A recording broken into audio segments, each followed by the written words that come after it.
সম্মানিত দর্শক, সবাইকে স্বাগত জানাচ্ছি নিটলটার 21 রাতের আজকের আয়োজনে। আলোচনা পুরোটা সময় জুড়ে ফেরদৌস আহমেদ থাকছি আপনাদের সাথে।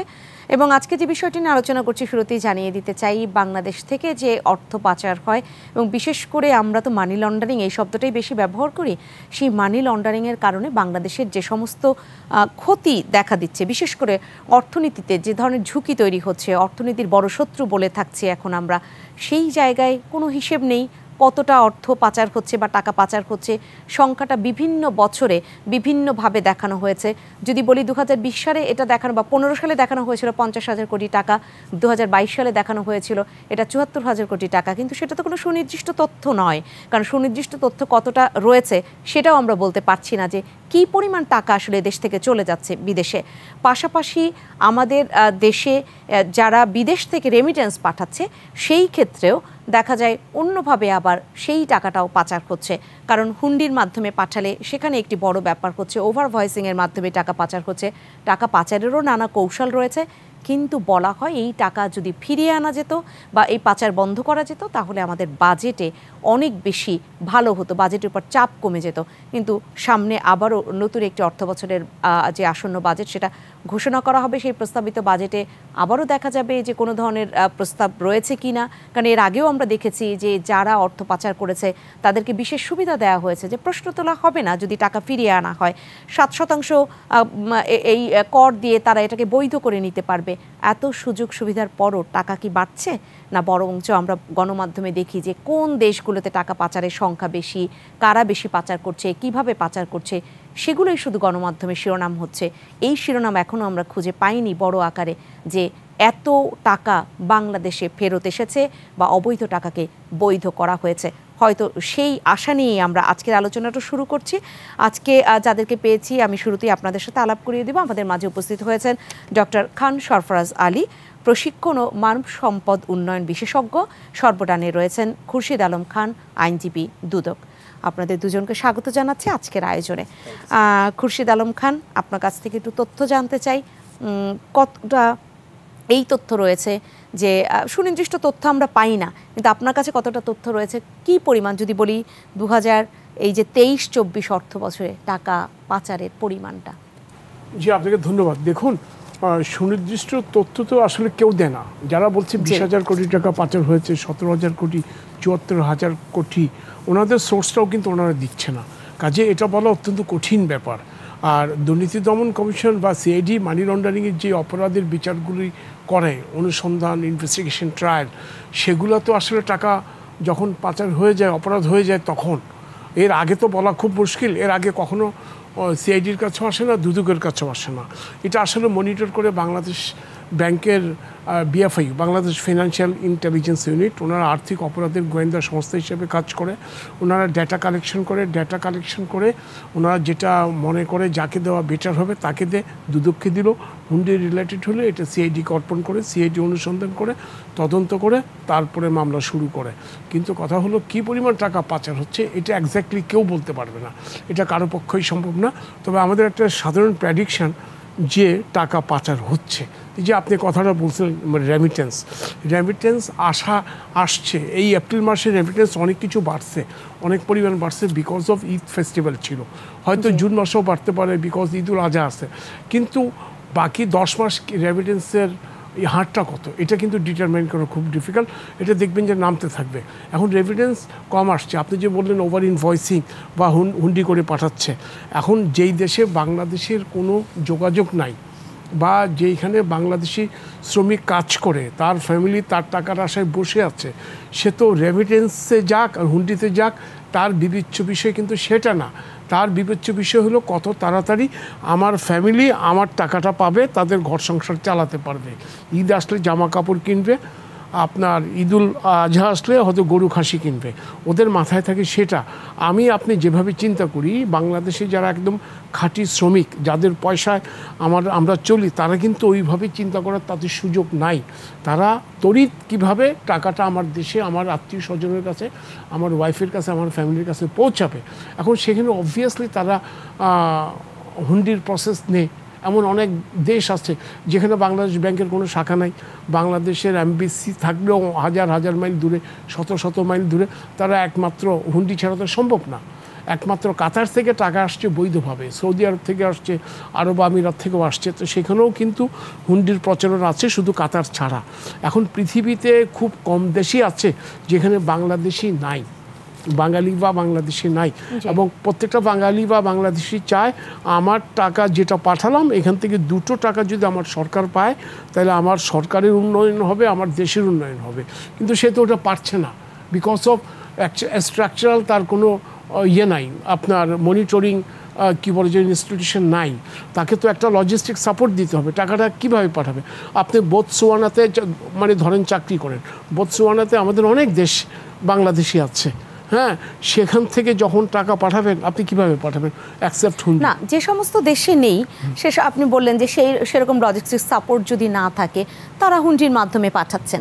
যে সমস্ত দেশে রয়েছে, হ্যাঁ, সে সমস্ত দেশ থেকেও হুন্ডির মাধ্যমে টাকা আসে, তখন বলা হয় যে আসলে প্রক্রিয়াগুলো এত জটিল। না, এক্স্যাক্টলি সেটাই তো। আপনি হুন্ডি দিয়ে টাকা পাঠালে ধরেন কাতার থেকে, এটা রেমিটেন্সের মাধ্যমে আসা খুব সহজ, কিন্তু হুন্ডি থেকে টাকা পাঠালে আপনি 1 ঘন্টার মধ্যে পেয়ে যাচ্ছেন। বাংলাদেশ ব্যাংক যে সিস্টেম রেমিটেন্সে পাঠায় সেটা পাঠাতে কমপক্ষে 2 দিন লাগবে। তার উপর একটা আইডেন্টিফিকেশনের ব্যাপার আছে। আপনি যে ব্যাংকে যাবেন সেখানে আইডেন্টিফাই করতে হবে আপনার আইডি কার্ড আছে কিনা, আপনার পাসপোর্ট আছে কিনা, সেই আইডেন্টিফাই ভেরিফিকেশন পরে তাকে দেয়। তো সেটা তো হুন্ডিতে হচ্ছে না, ওই জন্য তো হুন্ডি বাড়ছে বারবার। হুন্ডিকে রোধ করা যাচ্ছে না। হুন্ডিকে রোধ করতে হলে বাংলাদেশ ব্যাংকে হুন্ডির সঙ্গে পাল্লা দিতে হবে। হুন্ডি যদি 1 ঘন্টায় পৌঁছায়, বাংলাদেশ ব্যাংকে দেখতে হবে আমার রেভিডেন্স আধা ঘন্টার মধ্যে আমি পৌঁছাবো ওই দুস্থ ব্যক্তির কাছে বা ওই যিনি টাকা মানে পাঠাচ্ছে তার মানে ফ্যামিলির কাছে। এটা যদি সে পারে বাংলাদেশ ব্যাংক, তাহলে হুন্ডি বন্ধ হবে, আদারওয়াইজ হুন্ডি কখনো বন্ধ হবে না। আর যারা হুন্ডির সাথে জড়িত তারা এই টাকা নানান দেশে, এখন বলা হচ্ছে যে মালয়েশিয়ার কথা খুব শোনা যায় যে মালয়েশিয়া আছে, ভারতে আপনি যে চিকিৎসায় যাচ্ছেন সেখানে তো হুন্ডির মাধ্যমে যাচ্ছেন। এখান থেকে অল্প টাকা নিয়ে যাচ্ছেন, ওখানে মারোয়ারি ব্যবসার কাছ থেকে টাকা নিয়ে আপনি চিকিৎসা ব্যয় করে আসছেন, পরবর্তী তারই রিপ্রেজেন্টেটিভ যে বাংলাদেশে থাকে তাকে আপনি ওই টাকাটা দিয়ে দিচ্ছেন। এটাও তো হুন্ডি। তো এটা ওখানে বলে হাওলা, এখানে হুন্ডি, এটাই ডিফারেন্স, আর কিছুই না। জি, এবং সেখানে সহজের কথা যদি বলি ডক্টর খান সরফরাজ আলী, তাহলে তো বলতেই হচ্ছে হুন্ডিতে এমনও হচ্ছে যে বলা হচ্ছে তোমার এই মুহূর্তে দেশে স্বজনের একটি টাকা মানে কোনো হয়তো কারো অপারেশন হবে বা কোনো কিছু একটা একদম ক্রাইসিস মোমেন্ট, তাকে অগ্রিম দিয়ে দেওয়া হচ্ছে, তুমি পরে দিও, তার কাছ থেকে আদায় করা হচ্ছে। এত সুযোগ সুবিধা থাকলে তাহলে আমি প্রপার যে চেইন, ব্যাংকিং চেইন, সেখানে কেন পাঠাবো? কিন্তু দিন শেষে দেশের তো ক্ষতি, টাকাটাও তো অন্যভাবে হুন্ডি সেই সিস্টেমে পাচার হয়ে যাচ্ছে। কি করণীয় রয়েছে তাহলে সেখানে? অ্যাবসলিউটলি। প্রথমেই ধন্যবাদ জানাচ্ছি আপনাকে, আমাদের খুশিদ ভাই খুব সুন্দর করে বিষয়টা বললেন। আসলে করণীয় জায়গাটা যদি আমি আমার একাডেমিক বা ট্রেনিং ভিউ পয়েন্ট থেকে বলি, অ্যাওয়ারনেসের বিষয়টা একটু বলি যে হুন্ডি পাচারটা কিন্তু দেখেন একটা স্টুডেন্ট, সে যখন ফরেন স্টাডি করছে, বিদেশে পড়াশোনা করছে, সে কিন্তু টাকা পাঠাচ্ছে, সে কোনো ব্যাংকে কিন্তু অ্যাকাউন্ট খুলছে না, স্টুডেন্ট অ্যাকাউন্ট খুলছে না, সে কিন্তু টাকা কারো না কারো মাধ্যমে পাঠিয়ে দিচ্ছে, যেটা ভাই সুন্দর করে বললেন। ওখানে তার হয়ে কেউ ডিপোজিট করছে, সে এখান থেকে তাকে এজেন্টকে টাকাটা দিয়ে দিচ্ছে। এখানে একটা বড় হচ্ছে বর্তমানে ব্যাংকিং চ্যানেল যদি ফলো করি, আমাদের যে ইয়াং গ্রুপটার কথা বলি, তারা আদৌ অ্যাওয়ার কিনা, জানে কিনা যে হ্যাঁ এটাও একটা হুন্ডি, it's one kind of money laundering. আমরা যদি বলি ইলিগাল মানি ট্রান্সফারে অনেকগুলো ওয়ে আছে, যেটা আপনি যদি বলে ফেললেন যে over invoicing, under invoicing, basically আমরা ট্রেড বেসড মানি লন্ডারিং কথাই বলছি। এর বাইরে অনেকগুলো স্কোপ আছে, যেমন অনলাইন গ্যামলিংয়ের কথা বলি। এই ইয়াং জেনারেশন তারা কিন্তু অনলাইন গেম নিয়ে চলে যাচ্ছে, IPL BPL যায় বিভিন্ন বেটিং করছে, তারা বিভিন্ন জায়গায় বিভিন্ন সাইট ওপেন করছে। আজকাল দেখবেন বিভিন্ন একটা গ্রুপ আসছে, তারা ইয়াং গ্রুপকে জব দেওয়ার নাম করে মাইক্রোসফট গুগলে জব দিচ্ছে, নাম করে তাদেরকে বলছে ইয়েস তুমি অ্যাকাউন্ট খোলো, আমাকে একটা সাবস্ক্রিপশন ফি দাও, আমি তোমাকে জব দিয়ে দিচ্ছি। এগুলো তো সব ট্র্যাপ। তো এই ইয়াং গ্রুপের জন্য যেটা আমার personal suggestion, we need to award them. আপনারা দেখবেন রিসেন্টলি কিন্তু গত সপ্তাহে CID-তে একটা অ্যাওয়ারনেস সেশন হয়েছে। আমাদের বর্তমান CID চিফ উনি একটা প্রোগ্রাম করেছেন, student engagement two combat cyber crime. এখানে ঢাকা শহরের 8টি ইউনিভার্সিটি ছিল, public university, private university both. প্রায় 300 স্টুডেন্টকে ডেকে নিয়ে first time I think in the history of Bangladesh একটা প্রোগ্রাম করা হয়েছে। ইভেন ফর ইনফরমেশন, গতকাল আমার একটা প্রোগ্রাম ছিল, একটা রিসার্চের সুবাদে আমি খুলনা গিয়েছিলাম এই মানি লন্ডারিং রিলেটেড একটা ডিসকাশনে। ওখানে একটা ফোকাস গ্রুপ ডিসকাশন ছিল। ওখানে আপনার খুলনা কোর্টের লয়াররা ছিলেন, অ্যাসিস্ট্যান্ট পাবলিক প্রসিকিউটর ছিলেন, জার্নালিস্টরা ছিলেন, বিভিন্ন NGO অ্যাক্টিভিস্টরা ছিলেন, বিভিন্ন সেক্টরের কমিটি পিপল ছিলেন। আলোচনার প্রেক্ষিতে তারা বললেন যে আমাদেরই নলেজ নেই যে মানি লন্ডারিং অ্যাক্ট বলে একটা অ্যাক্ট বাংলাদেশে আছে। ফর ইনফরমেশন, মানি লন্ডারিং রুলসের 2019 যে রুলসটা আছে, ওখানে 33-এর ঘ ধারায় ক্লিয়ারলি বলে দেওয়া আছে আপনার স্বনিয়ন্ত্রিত পেশাজীবী সংগঠন তারা নিজেদের উদ্যোগে এই মানি লন্ডারিং সংক্রান্ত বিষয়ে সেমিনার, ওয়ার্কশপ, সচেতনতামূলক কার্যক্রম পরিচালনা করবে। কিন্তু এই কাজটা কি আদৌ আমরা করছি? আই অ্যাপ্রিসিয়েট যেন 21 টিভি দেখেন আজকে মনে করেন আমাকে, আমাদের ভাইকে নিয়ে আসলেন, আমরা প্রোগ্রাম করছি একসাথে। It's one kind of response to that law. আমি তো একটার প্রতি শ্রদ্ধা রেখে আপনি প্রোগ্রামটা করলেন। কিন্তু আজকে দেখেন 2012 সালের আইন, আজকে এত বছর হয়ে গেল, 2019 সালের রুলস হলো, কিন্তু আমরা কেউ জানি না যে এইটা আমার responsibility as a citizen of the country. I have some commitment to the nation. First commitment কোথায়? I have patriotism. দেশাত্মবোধ থেকে যদি বলি, I must have the sense of patriotism. সেই ক্ষেত্রে আমি যে সংগঠনকে ওন করছি, মনে করি আমি একটা ইউনিভার্সিটি স্টুডেন্ট, সেই ইউনিভার্সিটির দায়িত্ব, ইয়েস তুমি তো স্টুডেন্টদের দিয়ে একটা ব্রিফিং করো। ফর ইনফরমেশন, বাংলাদেশে আমাদের ঢাকা ইউনিভার্সিটি ক্রিমিনোলজি ডিপার্টমেন্ট আছে, মাওলানা ভাসানী ইউনিভার্সিটি ওরা পড়াশোনা করাচ্ছে। But I am in doubt money laundering বিষয়ে পড়াশোনা হচ্ছে কি না। ইভেন দেখবেন আমার জানা মতে এমন কোনো সংগঠন নাই, ইভেন কোনো ব্যাংকও, তারা তো দেখবেন যে হ্যাঁ তারা আপনাদের এসটিআর সাসপিশিয়াস কথা বলছে। একটু থামাচ্ছি ডক্টর খান সরফরাজ আলী, আপনি বললেন যে অনেকে জানে না 12 সালের এই আইন সম্পর্কে, অনেকে জানে না, 19 সালে এসে সেটাকে আবার করা হচ্ছে সেটাও জানে না। কিন্তু কথা হচ্ছে অনেক বিষয়ে দেখবেন যে যদি কারো একটি শাস্তি নিশ্চিত হয়, সেটা যদি গণমাধ্যমে একদম ঢালাও করে প্রচার হয়, সেখান থেকে মানুষ কিন্তু তখন সার্চ দিয়ে হলেও জেনে নেয়। কিন্তু সেরকম কি কোনো নজির আমরা পেয়েছি যে আমরা একটু সেখান থেকে আগ্রহী হয়ে সেটা জানবো, জানার চেষ্টা করব? একটা এক্সাম্পল দিই, আপনি দেখবেন যে আমাদের মানি লন্ডারিং রুলসে এখানে খুব সুন্দর করে কয়েকটা অর্গানাইজেশনের কথা বলা আছে, 7টা প্রতিষ্ঠানের কথা বলা আছে যারা বাংলাদেশে মানি লন্ডারিং নিয়ে কাজ করতে পারবে। এর মধ্যে পুলিশের একমাত্র ইউনিট হচ্ছে সিআইডি। এর বাইরে আরও প্রতিষ্ঠান আছে, আপনার নার্কোটিক্স কন্ট্রোল ডিপার্টমেন্ট আছে, পরিবেশ অধিদপ্তর আছে। আপনার দেখবেন যে পরিবেশগত কারণে, গাছ কাটার কারণে, বৃক্ষ নিধনের কারণে, পরিবেশে ক্ষতি করার কারণে মানি লন্ডারিং আইনে মামলা হতে পারে। Is the any evidence? আপনি পাবেন? পাওয়া যাবে না। কিছু মামলা সিআইডিতে আছে, আপনার ওখানে 27টা প্রেডিকেট অফেন্সের কথা বলা আছে, ওখানে মেধাসত্ব লঙ্ঘন, ওইটা একটা অপরাধ।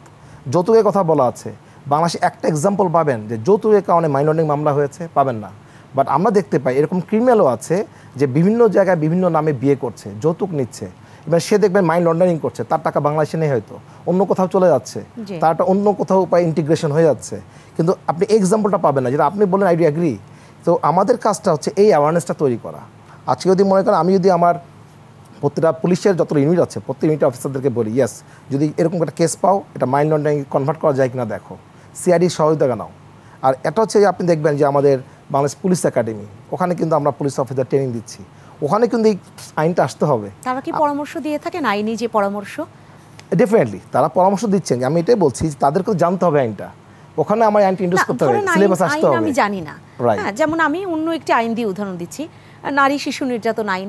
আমি কোনোভাবে নির্যাতিত হলাম, আমি চলে গেলাম আইনি পরামর্শের জন্য, আমাকে দেখা গেল যে আমি জানি না কোন ধারায় মামলা করলে আমি বেনিফিট পাবো, বা আমি যেটা চাই যে আমার সেই যারা আমাকে নির্যাতন করেছে তাদের শাস্তি নিশ্চিত হোক, তাদেরকে আমি কোন ধারায় মামলা করলে আমি সেটা একদম নিশ্চিত হতে পারবো, আমি জানি না। কিন্তু এরকম খুরশিদ আলম খান রয়েছেন, আপনারা রয়েছেন, আপনারা আমাকে পরামর্শ দিন। সেটা কি দেয়া হয় যে এই কেসগুলো সাধারণত মানি লন্ডারিং এর আওতাভুক্ত, আপনি এই আওতায় মামলাটা করতে পারেন, তারা কি দিচ্ছেন সেই পরামর্শ? এই জায়গাটা আমি আসছি যে আমাদের যারা আপনার সংশ্লিষ্ট যে থানাগুলো আছে বা পুলিশ স্টেশনগুলো আছে, সেখানে দেখবেন স্বভাবতই আমরা যেটা করি, যে কোনো একটা যৌতুক নির্যাতনের কাজ হয়েছে, যৌতুক হয়েছে, নারী নির্যাতন হয়েছে, ইউপি চেয়ারম্যান বা মেম্বার ফার্স্টে থানাকে ইনফ্লুয়েন্স করে, আয়োকে বলে একটা নারী নির্যাতন মামলা করে দেন। তো আয়ও কিন্তু ফার্স্টে দেখে যদি একটা রেফারেন্স আসছে নারী নির্যাতন মামলাটা করে দিই, তা কিন্তু ভাবার সময় দিচ্ছে না যে আপনি মাইনরের মামলা করা যায় কি না, ওই সুযোগটা তাকে দিচ্ছি না। তো আমরা যদি ইনফ্লুয়েন্স না করি, আপনি যে বলেন যে স্যার আমি একটা মামলা করতে চাচ্ছি, আমার এই রেকর্ড, এই কেস, উনি কিন্তু চিন্তা করেন হ্যাঁ এই মামলাটাকে মানি লন্ডারিং মামলা নেওয়া যায় কিনা। ফর ইনফরমেশন, মানি লন্ডারিং মামলা হচ্ছে একমাত্র আইন, মানি লন্ডারিং প্রতিরোধ আইন যেটা আছে, যে আইনে গভর্নমেন্ট সরাসরি বেনিফিটেড হয়। এখানে দেখবেন যদি কোনো ক্রিমিনাল সে কনভিক্টেড হয়, যদি সে প্রমাণিত হয়, তার কিন্তু সমস্ত সম্পত্তি বাজেয়াপ্ত হয়ে যায়, রাষ্ট্র কিন্তু বেনিফিটেড হচ্ছে। আর অন্যান্য আইনে দেখবেন সে কিন্তু একটা সময় আপনার জামিন পাচ্ছে, বেরিয়ে আসছে, অর্থাৎ সীমিত সময়ের জন্য সাজা ভোগ করছে, রাষ্ট্র বেনিফিটেড হচ্ছে না। আপনি যে কথা বললেন ওখানে আসছি, এরকম যদি দু একটা ইনস্ট্যান্ট যদি সেট করা যায়, ইয়েস এই যৌতুক নিরোধের কারণে বা আপনার মেধাসত্ব লঙ্ঘনের কারণে, পরিবেশগত আপনার বিনষ্টের কারণে একটা মামলা রায় হয়েছে, এত বড় উপকার গভর্নমেন্টে হয়েছে, এই ব্যক্তি সাজা ভোগ করেছে, তাহলে কিন্তু আদার্স যারা আছেন, আপনার ক্রিমিনাল বলেন, অফেন্ডার্স আছেন, তারা কিন্তু সতর্ক হয়ে যাবে, এই কেসটা কিন্তু প্রফেশনালি কমে আসবে।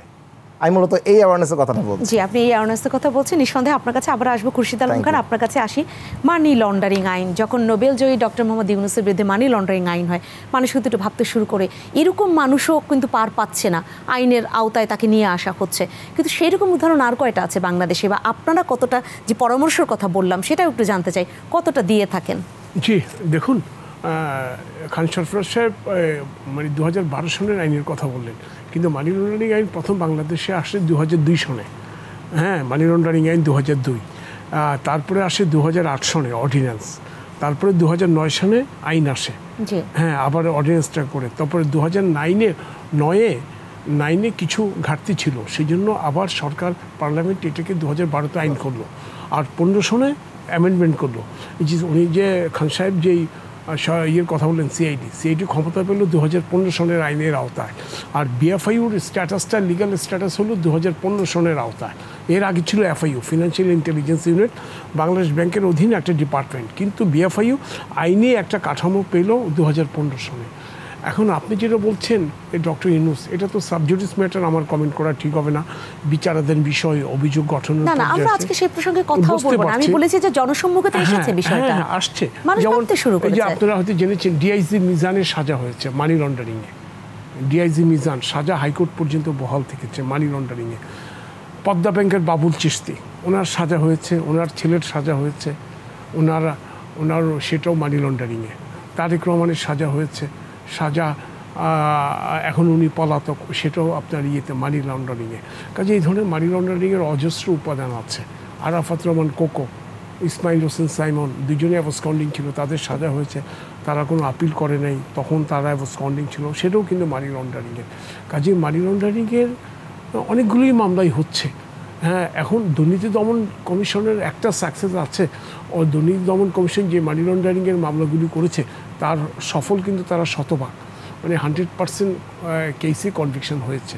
আর সিআইডি যে মামলাগুলি করেছে, যেহেতু সিআইডি ক্ষমতা পেয়েছে 2015-তে, রুলস আসছে 2019-এর আগে তাদের ক্ষমতা এক্সারসাইজ করা খুব ডিফিকাল্ট উইদাউট এনি রুলস। এছাড়াও তারা কিছু করছে, সেই হিসাবে যদি আপনি সিআইডিকে ধরেন, তারও সাফল্য ভালো, খারাপ না। তাদের 3টা মামলা মনে হয় ডিসপোজাল হয়েছে, অনেকগুলি মামলা ইনভেস্টিগেশন ট্রায়ালে আছে।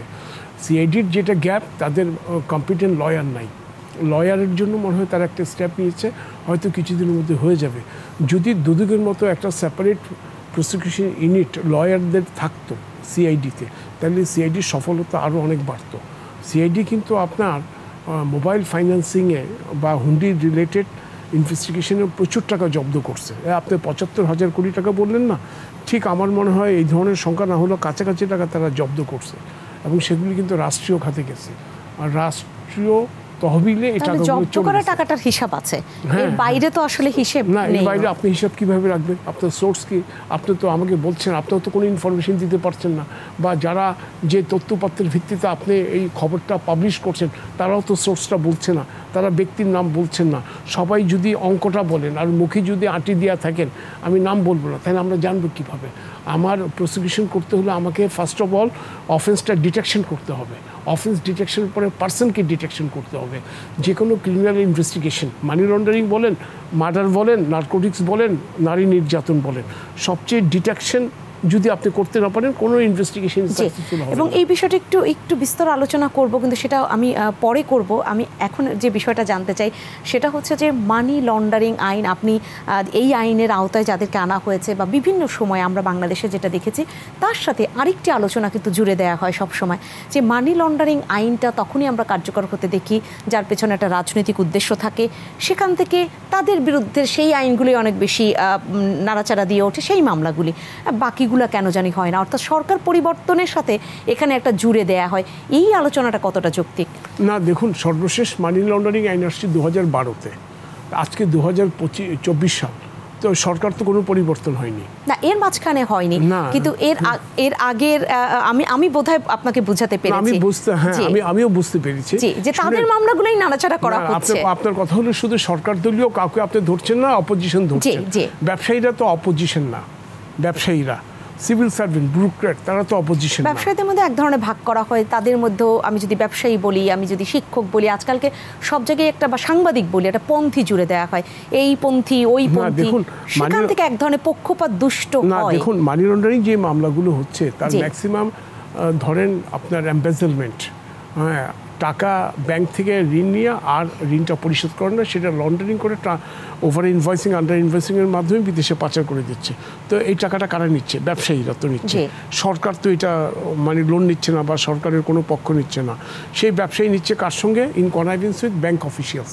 তো এখানে মানি লন্ডারিংয়ের দুটো পক্ষ আসবে, একটা আসবে যিনি লন্ডারিং, যিনি টাকা নিয়ে দেশে পাচার করে দিয়েছেন ব্যবসায়ী, উনি আসবেন, আর আসবেন ব্যাংক অফিসিয়াল, যারা ব্যাংক ওনাকে সহায়তা করেছে। তো অবভিয়াসলি এটা তো ডকুমেন্টের ব্যাপার। হ্যাঁ, দুর্নীতি দমন কমিশন বলেন, সিআইডি বলেন, তারা যে ডকুমেন্ট পাবে, যার কাছ থেকে পাবে, যার বিরুদ্ধে পাবে, তাকেই তো ধরবে। এখানে কে সরকার, কে সরকার না, ওটা দেখার তো সুযোগ দুদকেরও নাই, সিআইডিরও নাই। আর দুদক, যদিও সিআইডি একটি সরকারি প্রতিষ্ঠানকে, ওটা বলা যায় বাংলাদেশ পুলিশের একটা গুরুত্বপূর্ণ অংশ সিআইডি, কিন্তু দুর্নীতি দমন কমিশন তো ক্রিয়েচার অফ স্ট্যাটিউটই একে ক্ষমতা দিয়েছে, কাজেই সেখানে তো আর আপনার প্রশ্ন করার অবকাশ নাই। হ্যাঁ, এরপরেও আমরা বলি, আমরা সাধুবাদ জানাই, আপনার কাছে যদি কোনো তথ্য থাকে কে মানি লন্ডারিং করেছে, আমি আপনার নাম প্রকাশ করব না, আমাকে তথ্যটা দেন, তথ্যটা দিন, ব্যক্তির নামটা দেন, আমি আগাতে পারবো। কিন্তু আপনি তথ্য দিলেন টাকা পাচার হয়েছে, কে পাচার করেছে ব্যক্তির নামটি বললেন না বা আপনার সূত্রটা বললেন না, তাহলে আমি কিভাবে আগাবো? জি, অর্থাৎ দুদকে যতটুকু করবার কথা সেই জায়গা থেকে দুদক কাজ করছে, এটা আপনি স্পষ্ট করলেন, অনেক বেশি করছে। এর বাইরেও আসলে কাদের করবার সুযোগ রয়েছে সেই আলোচনাটা নিয়ে আমি ফিরতে চাই বিরতি শেষে। সম্মানিত দর্শক, নিটল টাটা 21 রাতে একটা ছোট্ট বিরতির সময় হলো, এই আলোচনায় আবারও ফিরবো, নিঃসন্দেহে আলোচনার সাথেই থাকবেন।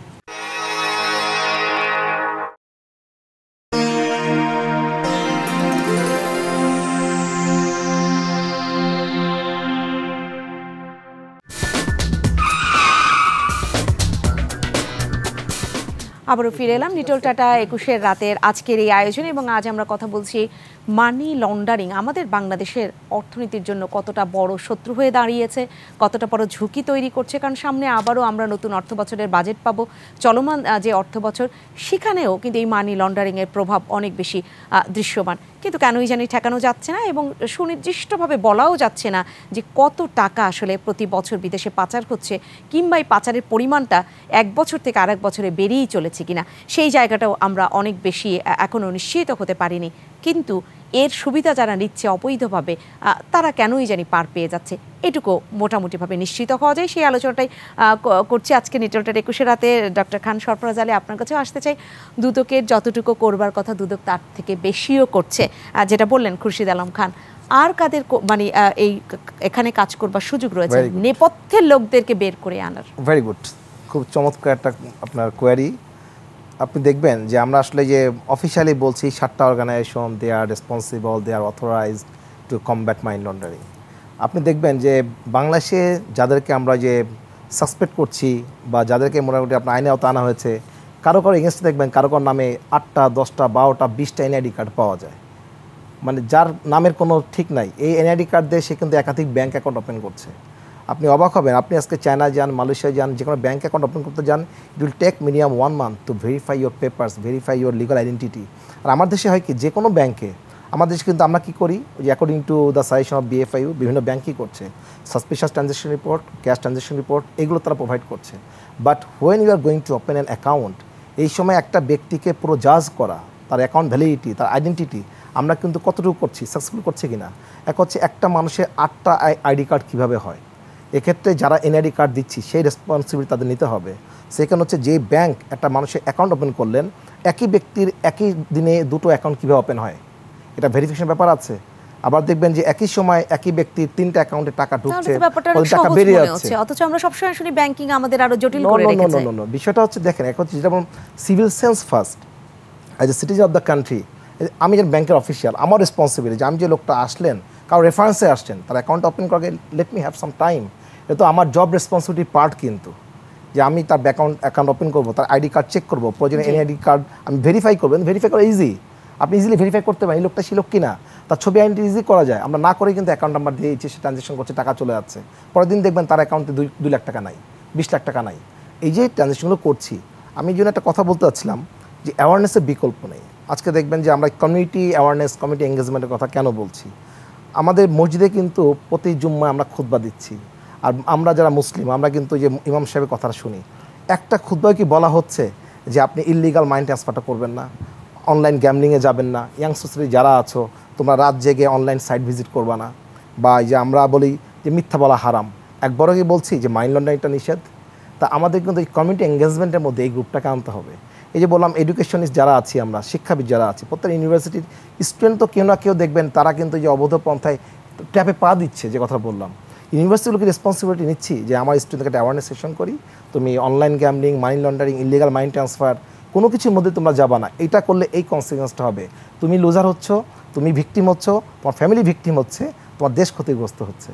আমি মূলত এই জায়গাটা একটু আপনি অ্যাওয়ারনেসের জায়গাটা অনেক জোর দিচ্ছেন, কিন্তু আপনার আগের একটি জায়গা আমি একটু স্পষ্ট হতে পাইনি, একটু স্পষ্ট হতে চাই। আপনি বললেন যে 2 লাখ টাকা নাই এরকম হচ্ছে, কিন্তু ট্রানজাকশনে তো একটা লিমিট দেয়া থাকে। সাধারণ মানুষ যদি যেখানে দিয়ে রাখে, যদি কেউ লিমিট দিয়ে রাখে যে, এবং সেই লিমিটটাও ইচ্ছে মতো তো আমি দিতে পারবো না। আমি যদি স্টুডেন্ট দেখাই আমার লিমিটের একটা মাত্রা আছে, আমি যদি আমার একটা জব দেখাই সেই জবটা কী ধরনের জব, কতটুকু স্যালারি, তার উপর লিমিটের একটা মাত্রা আছে। ব্যবসা করলেও তো কী ধরনের ব্যবসায়ী, বড় ছোট মাঝারি, সেরকম একটা লিমিটের ব্যাপার থাকে। এবং সেখানে ট্রানজাকশন লিমিট যদি দেয়া থাকে যে আমার 50,000 বা 1 লাখ, সেখানে এরকম হঠাৎ করে এই ট্রানজাকশনের মাত্রা কি করে বাড়ানো যায়, সেটা কেন ব্যাংকাররা চেক করেন না? রাইট, না এটা বললে আমাদের বলতে হবে যে আমি আর মানে আমাদের খুশি পাই না, এখানে ব্যাংকের একটা গ্রুপ আসা উচিত ছিল, তাহলে আলোচনাটা আরো ভালো জমতো বা ভালো হতো। না কিন্তু করা উচিত কিনা সেইটা তো বলতে পারবেন না। ব্যাপার হচ্ছে কি, ওই যে যেটা বললাম, যারা ভেরিফাইড কথাটা যেহেতু বলছি, রাইট, ব্যাপার হচ্ছে প্রত্যেকে লিমিট দেওয়া আছে, আর যারা দেখবেন যে অফেন্ডার, যারা ক্রিমিনাল মাইন্ডসেট যাদের মধ্যে আছে, তারা কোনো না কোনোভাবে ফাঁক ফোকর দিয়ে বেরিয়ে যায়। তারা কিন্তু একই সাথে একটা অ্যাকাউন্টে 3টা জায়গায় ট্রানজাকশন করে ফেলে, টাকাটা নাই, তারা অ্যাকাউন্টে চলে গেল। কিন্তু তাদেরকে তো এটা দেখাতে হয়। ওই তখন আমরা এসটিআরটা কেন আসছে, এসটিআর সিটিআরের মধ্যে ধরাটা পড়ে যে কার অ্যাকাউন্টে কত টাকা বেরিয়ে গেল। বিএফআই যখন এই ইনফরমেশনগুলো নেয় তখনই তারা বলে ইয়েস সাসপিশিয়াস অ্যাকাউন্ট এটা একটু আপনার খোঁজ নেন, তখন তারা দায়িত্ব দিচ্ছে অথরিটিকে, yes you please help us. তো ওই জন্য বললাম, যদি এই অ্যাওয়ারনেসটা জানতো, যদি ব্যাংক অফিসার জানেন যে একটা অ্যাকাউন্টে লিমিট আছে 40,000 টাকা সর্বোচ্চ, আর সে 50 টাকা কেন ড্র করলো, মেক ইট স্টপ। বা যদি একটা অটোমেশন, আমরা বর্তমানে এআই এর কথা বলছি না, তিনি কেন জানবেন না এটাও আসলে আমি খুব স্পষ্ট হতে পারছি না। কারণ আমাকে যখন লিমিট চাওয়া হয়, আমাকে যখন চাওয়া হলো যে আপনাকে এখানে লিখে দিতে হবে, তখনই কিন্তু আমার মাথায় কাজ করে যে লিখে তো দিলাম, তার মানে আমি ট্রানজাকশন এর থেকে বোধহয় খুব বেশি করতে পারবো না, তাহলে আমাকে এক ধরনের পারমিশন নিতে হবে। তাহলে উনি কেন বুঝবেন না? আমাদের আপনারা এখন অটোমেশনের কথা বলি, আমরা আপনারা দেখবেন যে এআই এর কথা বলছি, আর্টিফিশিয়াল ইন্টেলিজেন্স। আজকে যদি আমি ফুললি অটোমেশন হয়ে যাই, সবগুলো ব্যাংক যদি ফুললি বলতে হয় আমি অটোমেটেড, আর্টিফিশিয়াল চলে আসছে আমার, তাহলে কিন্তু আমার লিমিট আছে 20,000, 20,000 1 টাকা আমি ইনসার্ট করতে পারবো না, অটোমেটিক স্টপ হয়ে যাবে, ট্রানজাকশন যাবে না। তো সেখানটা আমাদের ডেভেলপমেন্টের সুযোগ আছে, এই জায়গাটা আমাদের আরও কাজ করতে হবে, আরও কাজ করতে হবে। খুরশিদ আলম খান যোগ করতে চাচ্ছিলেন। দেখুন, আপনি যখন ব্যাংকে অ্যাকাউন্ট ওপেন করেন, হ্যাঁ, ওখানে এক ব্যাংকার যিনি ধরেন কাস্টমার রিলেশনস অফিসারের বলছে, ওনার কাজটা হলো নো ইউর ক্লায়েন্ট, কেওয়াইসি যেটা আমরা বলি, মানে ক্লায়েন্ট সম্পর্কে জানবে। আপনি মাসে কয়টা ট্রানজ্যাকশন করবেন ওটা অ্যাপ্রক্সিমেটলি একটা দিতে হয়, আমি 10টা বা 12টা ট্রানজ্যাকশন করবো। চাকরিজীবী হলো 2টো হবে, ব্যবসায়ী হলো 10টা 20টাও হতে পারে। আপনি মিনিমাম কত ডিপোজিট করবেন একটা কলাম থাকে, আপনি কত টাকা উইথড্র করবেন সেটা একটা কলাম থাকে। এখন খান সাহেব যে কথাটা বলছেন যে 40,000 টাকায় 50,000 টাকা সে উঠালো, হ্যাঁ, এই ক্ষেত্রে আপনি যদি পরবর্তী দেখেন যে আপনার ব্যবসা, আপনার আয় অনেক বেড়ে গেছে, যখন ইনিশিয়ালি ফর্মটা ফিল আপ করছেন তখনের চেয়ে এখন অনেক বেশি, তখন তাদের ব্যাংকের না, সেটা ব্যাংকের কাছে প্রেয়ার করতে হবে, প্রেয়ার করে আমার উজ্জ্বল মানিটা সংখ্যা বাড়াতে হবে। সেটাই বললাম যে সেটা তো গিয়ে আবার চেঞ্জ করতে হবে, চেঞ্জ করে। এখন এর মধ্যে যদি 10 লক্ষ টাকার বেশি ট্রানজ্যাকশন হয়, বিএফআইউকে ইনফর্ম করতে হয়, মানে ওইটা কে করবে, ওটা রিপোর্টিং এজেন্সি করবে। রিপোর্টিং এজেন্সিটাকে, আর রিপোর্টিং অথরিটি হলো ব্যাংক। আপনি আজকে ব্যাংকে গিয়ে 20 লাখ টাকা উঠালেন, এখন 10 লাখ টাকা পর্যন্ত সিলিং আপনি উঠাতে পারেন, কিন্তু 20 লাখ টাকা উঠাইছেন, কিন্তু 20 লাখ টাকা উঠানোর জন্য আপনার ফর্মে আপনাকে পারমিশন দেওয়া আছে, কিন্তু বিএফআইউ বলছে ওই 10 লাখ টাকা যে বেশি উঠালো এটা তুমি আমাকে জানাও। কাকে জানো? বিএফআইকে জানো। কে জানাবে? ব্যাংক জানাবে, ব্যাংকের পার্টিকুলার ব্রাঞ্চ। উনি হেডের মাধ্যমে পরবর্তী মাসের 15 তারিখের মধ্যে বিএফআইকে ইনফর্ম করবে এই অ্যাকাউন্টে 20 লক্ষ টাকা নেওয়া হয়েছে, লিমিট ছিল 10 লক্ষ টাকা, আমাদেরও পারমিশন ছিল 20 লাখ টাকা সে উঠাতে পারবে। ওই টাকাটা কি করছে সেটা বিএফআই এক্সামিন করবে, অনুসন্ধান করবে। অনুসন্ধান সাসপিশিয়াস ট্রানজ্যাকশন হলেই যে মানি লন্ডারিং হবে তা না, কিন্তু এটা হতেও পারে নাও হতে পারে। তবে এটা একটা ইনগ্রেডিয়েন্টস, এটা একটা ক্যারেক্টারিস্টিক্স। সাসপিশিয়াস ট্রানজ্যাকশন হলে এটা মানি লন্ডারিং হতে পারে, ইট মে নট বি, নাও হতে পারে। তখন বিএফআইও এটা ডাটা কালেকশন করে ওনার পার্টিকুলার্স নিয়ে হয়তো দেখবে যে আপনার এই টাকাটা মেবি লন্ডারিংয়ের সঙ্গে ইনভলভ, তারপরে সন্ত্রাসী অর্থায়নের সঙ্গে ইনভলভ। তখন সে ওভাবে আরও ডাটা কালেকশন করে তারপর তার বিরুদ্ধে একটা ক্রিমিনাল প্রসিডিংয়ের জন্য আইদার সিআইডি অথবা দুদককে তারা ইন্টিমেশন দেবে, একটা ইনকোয়ারি রিপোর্ট তৈরি করে। কিন্তু এখানে একটা ব্যাপার আছে, শুনেন, এত টাকা উইথড্রয়াল হচ্ছে, এত টাকা ডিপোজিট হচ্ছে, এই যতগুলি ব্যাংক আছে তাদের ব্রাঞ্চগুলির পক্ষে বিএফআইউকে এত লজিস্টিক সাপোর্ট নাই, প্রত্যেকটা ট্রানজ্যাকশন সে ফলো আপ করবে। এটা বিএফআইয়ের পক্ষে সম্ভব না। ওই জন্য আমরা বলেছিলাম বিএফআইয়ের লজিস্টিক সাপোর্ট বাড়াতে হবে। এবং অনেক সময় দেখা যায় যে ব্যাংক অথরিটি, ধরেন Gulshan branch, Banani branch, Kamal Ataturk avenue branch, সেখানে তারা তাদের বাংলাদেশ ব্যাংককে ইনফর্ম করছে না। হ্যাঁ, 20 লাখ টাকা বেশি উঠেছে, করছে না, in convince with the businessman. যেমন আমাদের পদ্মা ব্যাংকের একটা ক্রিমিনাল কেস আছে পেন্ডিং, সেখানে টাঙ্গাইল ব্রাঞ্চ থেকে সম্ভবত 1,54,00,000 টাকা সাসপিশিয়াস ট্রানজ্যাকশন, হ্যাঁ, সেখানে ও উঠিয়েছে। উঠানোর পরে সেটা বাংলাদেশ ব্যাংকে সেটা তারা ইনফর্ম করে নেই। এটা হিউজ অ্যামাউন্ট অফ মানি। এই ব্যাংকের একজন ডিরেক্টর ওই চিস্তিনাকে ওই ধরনের ইনভলভমেন্ট ছিল, ওনার টাকা, ব্যাংক ম্যানেজারের নাম ছিল সোহেল রানা, উনি ইনফর্ম করেন। পরে মানি লন্ডারিংয়ের কেস হয়েছে, ট্রায়াল চলছে এখন আমার যদ্দূর জানা মতে। ট্রায়ালও প্রায় শেষ পর্যায়ে চলে, কেসটা হচ্ছে মনে হয় টাঙ্গাইলে। সেখানে এত বড় একটা অ্যামাউন্ট উনি গুলশান অ্যাকাউন্টে পাঠিয়ে দিলেন, কিন্তু ওনার দায়িত্ব ছিল ইন্টিমেশন করা থ্রো তার হেড অফিস, অথবা সে নিজে বিএফআইকে ইনফর্ম করা, এখান থেকে 1 কোটি এত লক্ষ টাকা চলে গেছে। এই যে এটাই জানতে চেয়েছি যে আপনি তো বললেন যে দুদকের যা করার সুযোগ রয়েছে তার থেকে দুদক বেশি করছে, নেপথ্যের এদের ব্যাপারে কাদের করবার সুযোগ রয়েছে, আমি সেই প্রশ্নটাই রেখেছিলাম। এবং সবাই তো এমন না যেটা ইনফর্ম করার কথা কিন্তু করছেন না, তিনিও কোনোভাবে জড়িত কিনা, এইখানে তো একটি বড় তদন্তের দাবি রাখে। কিন্তু সবার ক্ষেত্রে কি সেটা হচ্ছে না? এইটা তো মামলা হয়েছে, সবার ক্ষেত্রে হচ্ছে না, হচ্ছে। কারণ ব্যাংক ম্যানেজারের কনভিন্স ছাড়া কখনো লন্ডারিং হবে না, নেভার। কারণ ব্যাংক ম্যানেজার যদি টাইমলি বিএফআইকে সবসময় ইনফর্ম করে এবং সে যদি তার ট্রান্সপারেন্ট থাকে তার এমডির কাছে, তার বোর্ডের কাছে, বাংলাদেশ ব্যাংকের বিএফআইউর কাছে, তাহলে এটা হওয়ার কথা না। কারণ এখানে ব্যাংক ম্যানেজারগুলো ইনভলভ। আপনি দেখেন শত শত ব্যাংক অফিসিয়ালস আজকে দুদকের মামলার আসামি, সিআইডির মামলার আসামি, ব্যাংকের এজিএম থেকে ডিজিএম পর্যন্ত, ভিপি, এভিপি, ইভেন কি এমডি। সোনালী ব্যাংক একটা রাষ্ট্রীয় ব্যাংক, তার 2জন এমডির সাজা হয়েছে আমার যদি ভুল না হয়, আর কয়েকটা এমডির এগেইনস্টে এখন প্রসিকিউশন চলছে। তো কাজেই ব্যাংক তো ডিরেক্টলি ইনভলভ। এইখানে ব্যাংকের সংখ্যা না বাড়িয়ে এই ব্যাংকের যে মার্জার আছে এটা যদি সাকসেসফুলি গভর্নর করতে পারে বাংলাদেশ ব্যাংক, ইটস এ খুব পজিটিভ স্টেপ। যদিও এটা বিভিন্ন ধরনের সমালোচনা হচ্ছে, মার্জার অফ ব্যাংকিং যদি এটা সাকসেসফুলি হয়ে যায় তাহলে এই জিনিসগুলি অনেক আওতায় আসবে। আমি প্রথমেই যেটা বলার চেষ্টা করেছিলাম, ওভার ইনভয়েসিং বা আপনি পরবর্তীতে আন্ডার ইনভয়েসিং যুক্ত করেছেন, সেগুলোর ক্ষেত্রে প্রত্যেকটার ক্ষেত্রেই কি খুব বেশি দেখভাল হচ্ছে, খুব বেশি মামলা হচ্ছে? ইদানিং হচ্ছে মামলা হয়তো কম হচ্ছে, যে হারে লন্ডারিং হচ্ছে ও হারে মামলা হচ্ছে না। কারণ দুটো কারণ, একটা হলো ডিটেকশনের সমস্যা, আর একটা হলো যেই সংস্থাগুলো মামলা করবে, দুদক, সিআইডি, তাদের লজিস্টিক সাপোর্টের ব্যবস্থা। একটা ইনকোয়ারি অফিসারের কাছে যদি 40টা মানি লন্ডারিংয়ের ইনকোয়ারি পেন্ডিং থাকে, তার পক্ষে কখনো মাইন্ড অ্যাপ্লাই করা সম্ভব না। কাজে আপনাকে লজিস্টিক সাপোর্ট বাড়াতে হবে। একটা ইনকোয়ারি অফিসারের কাছে আপনি বড় জোর 2টা, 3টা, 4টা, 5টা, এর বেশি ইনকোয়ারি থাকা উচিত না। কিন্তু আপনি খবর নিয়ে দেখেন লট অফ ইনকোয়ারি পেন্ডিং, হ্যাঁ, একজনের কাছে 10টা, 15টা, আর একজন আবার গ্রুপ করে দিচ্ছে 3 সদস্য বিশিষ্ট একটা টিম, ওই টিমের মধ্যে একজন, ওর আরও 2টো মানি লন্ডারিং আছে। এখন সে কীভাবে মাইন্ড অ্যাপ্লাই করবে? আর একটা জিনিস মাথায় রাখতে হবে, মানি লন্ডারিংটা একটা সফিস্টিকেটেড ফিনান্সিয়াল ক্রাইম। এখানে আপনার এক্সপার্ট ছাড়া শুধু ট্র্যাডিশনাল ইনভেস্টিগেটিং অফিসার যারা আছে তাদেরকে দিয়ে সাকসেসফুল সম্ভব না, সেই পরিমাণে কাজটা হবে না।